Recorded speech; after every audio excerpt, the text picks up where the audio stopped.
Hey there. Hello, how do you do? My name is Harry Wetzel. Thank you for coming. It's the 80s, darling. Yes, it is. It is September 1985.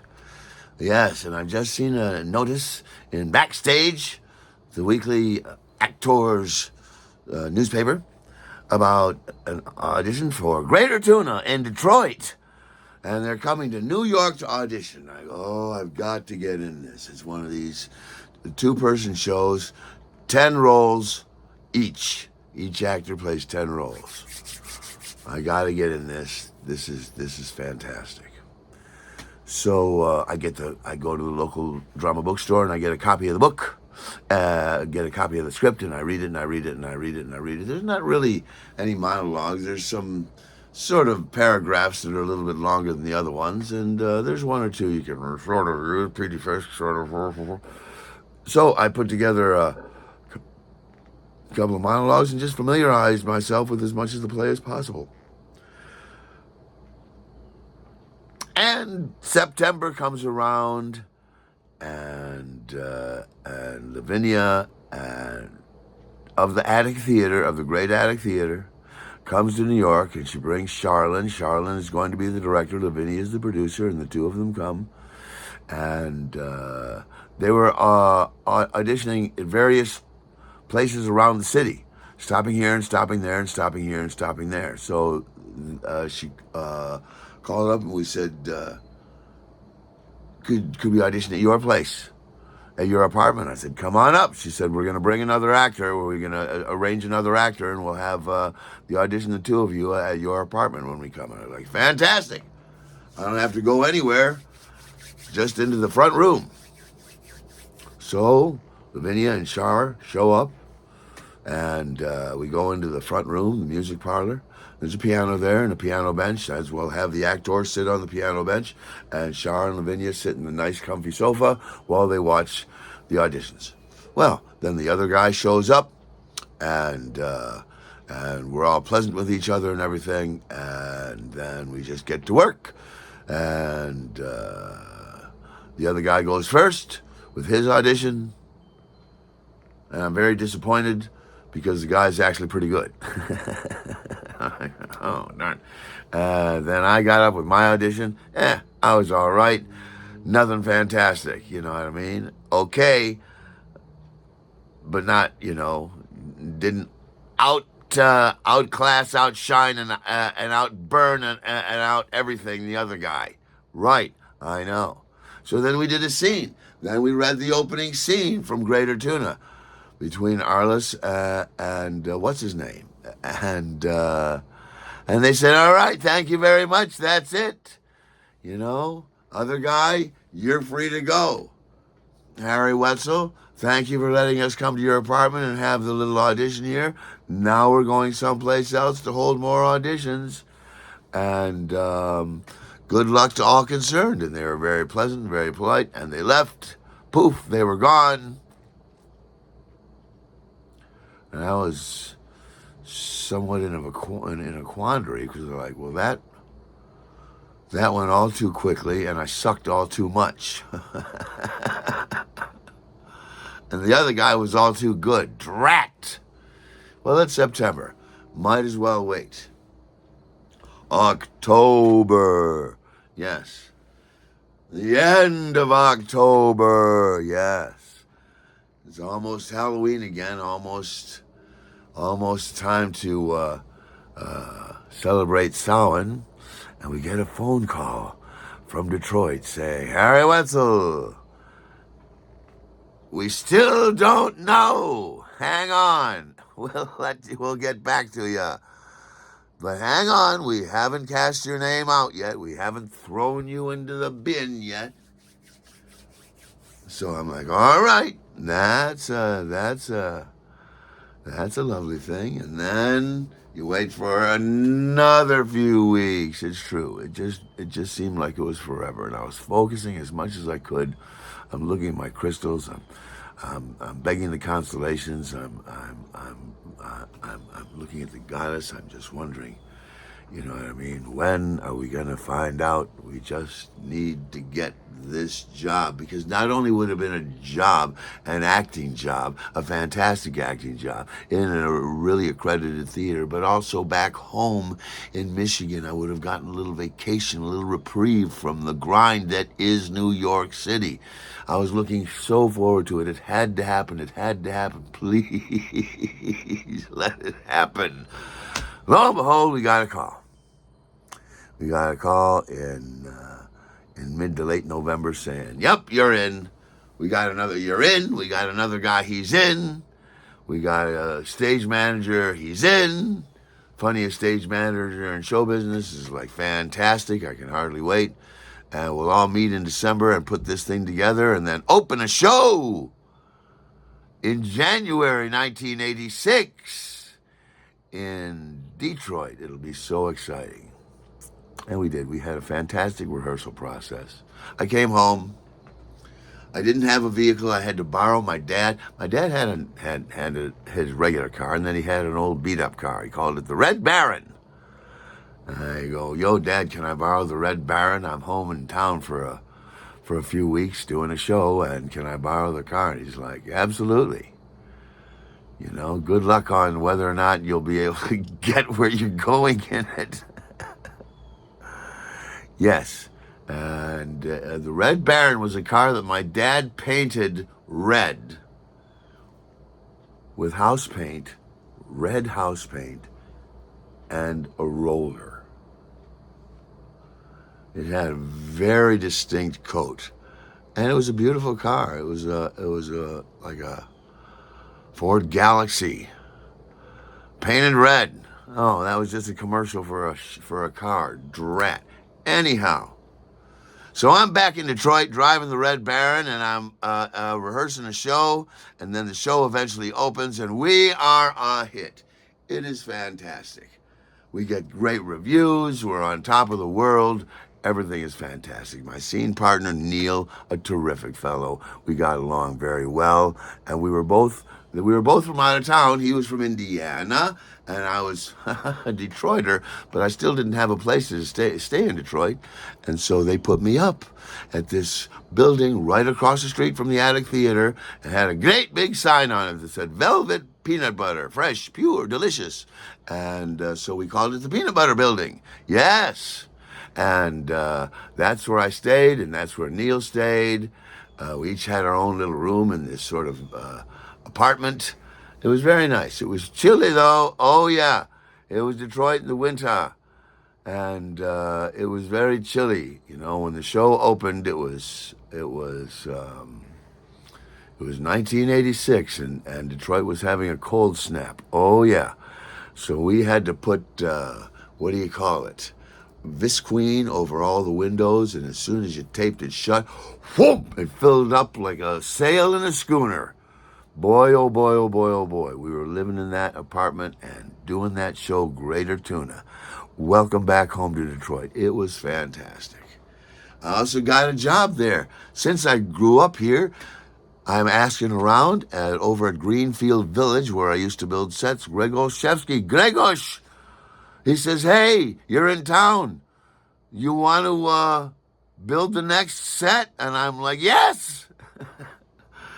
So I built the next set at Greenfield Village with Greg Olszewski. It was fantastic. So I had another paycheck there. And now Greater Tuna is in the middle of its run. We're a success and everything like that. I got a day job now and my night job, Greater Tuna, and my day job building George Washington Slept Here at the Greenfield Village for the for the March 1986 production. So I wound up building that set with Greg Osh. It was fantastic. And Greater Tuna eventually closes. And George Washington Slept Here eventually opens. And that means it's time to go back to New York and maybe get another acting job. But I got Greater Tuna. That was fantastic. That's on the resume forever now. And I built another show. I've got plenty of tech on my resume. I'm not worried about that. But then they're doing Monday, the morning after the miracle, or the Monday after the miracle. by William Gibson, a sequel to The Miracle Worker. And I go, oh, let's audition for that. And because I've got a brilliant friend of mine, Mary, is directing that. And I gave a really good audition. But I wasn't right. I gave a pretty good audition, but I wasn't right for the part. I knew going into it I wasn't, so I didn't get the role. And she says, and I'm like, all right. So I'm going back to Michigan it is. And I got a flight. And so it's the Sunday that I go back to Manhattan. Greater Tuna is closed. George Washington is open. I didn't get in any other gigs and everything like that. All I got to do is go back home and get on unemployment. Yes, as Harold, brilliant Harold from the Winter Garden, told me to do. So I'm like, all right, we've got to go back and get on unemployment and go start auditioning and get an acting job. Now that we're hot, now that we're actors, equity, schmequity, and all that stuff, we got our union card. Everything is just brilliant. And it's the Sunday before I go, and so we're lying around. We had a big party this Saturday night before I took off. Everybody was there, and Larry Larson was there, and the music was there, and we're over at Cabbage Boy's place, and Badger and Iguana and Corn Lad are all there. It's just the next Sunday, there's just corpses everywhere. We're all sprawled all over the sofas and all over the floor and all over. Cabbage Boy still had the Yuletide tree up with the decorations, and so we're lying around, and 1 hour, this will give you an idea what it used to be like in the old days. 1 hour before the plane took off, we had a bell go off. Cabbage Boy had set an alarm. So 1 hour before the plane left, we hadn't even left the house yet. And so 1 hour before the plane left, Cabbage Boy comes in, and I'm lying on the floor, and he pins me. I'm already lying on the floor, and he pins me, and he's got something in his hand. Something very tiny in his hand. And he says, open your mouth. And I'm like, oh, this doesn't look good to me. I said, He said, open your mouth. And I said, well, can't argue with such logic. So I did, and he put something in there. I felt it was some sort of tiny pill, and I swallowed it. I said, what just happened? He said, nothing, just a purple microdot.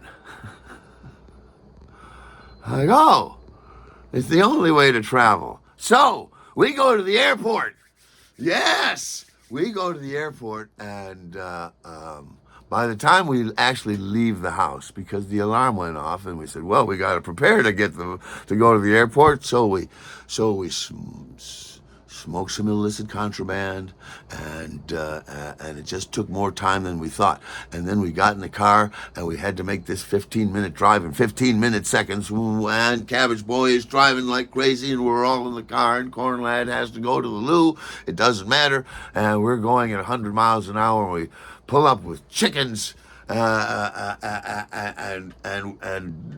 dust bunnies everywhere. We pull up in front of the airport, and then we run, and we go, and the loudspeaker in the airport says, yes, it's time for the New York plane to leave. You guys better hurry up. And I'm like, oh no! And so we're running down the hallway, and then we see an airport-looking person over there, and I say, excuse me, airport-looking person, New York flight. She says, oh, come with me. And she yanks me and grabs me, and she's pulling me like Charlie Brown's kite. I'm bunk, bunk, bunk, bunk, bunk through the hallways, and we're running. Some other guy comes up, and he says, excuse me, New York flight? And she says, no more seats.